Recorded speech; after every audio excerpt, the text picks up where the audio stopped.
ஆத்தங்கர முல்லா மொட்டு பூத்துருச்சி வெக்கம் விட்டு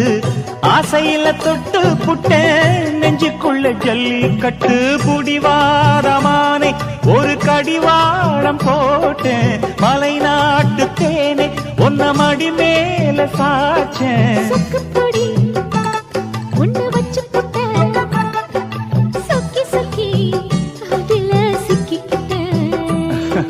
கிச்சிலி சம்பா குத்தி எடுத்தே மொச்ச குழம்பும் வச்சு எடுத்தே ஆமாடி அதுக்காகத்தான்